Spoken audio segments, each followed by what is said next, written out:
G'day and welcome back to Let's Keep It Real. Australia used to lead the world. Under Hawke, Keating, Howard, and Costello, Labour and Liberal, different parties, same thing in common. This country had momentum, stability.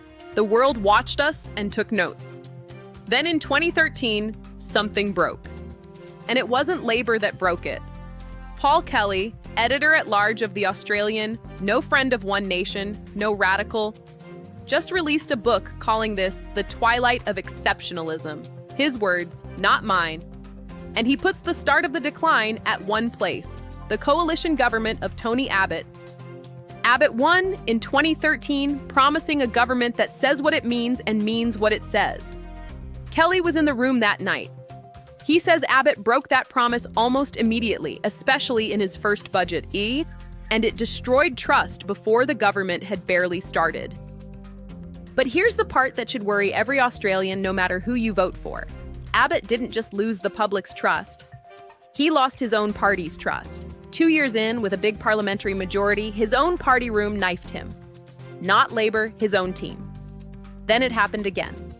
Malcolm Turnbull took the leadership, not on a new policy, not on a new direction. Kelly is blunt about this. It was about staying in office.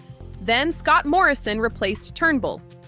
3 prime ministers, 3 terms, 1 party.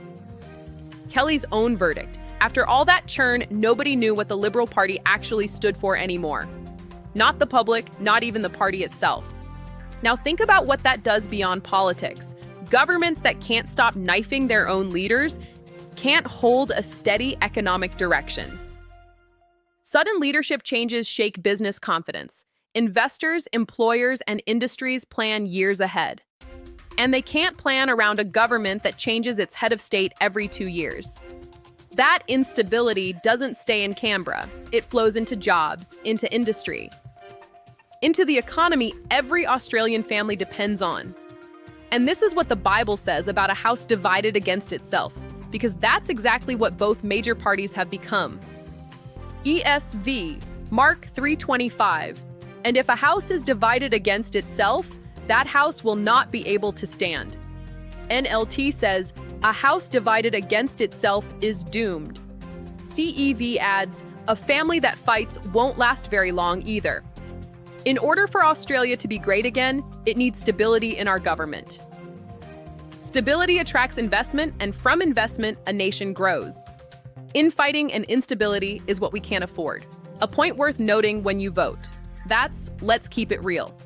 Find us on YouTube, X at Let's Keep It Real 2026, and Facebook.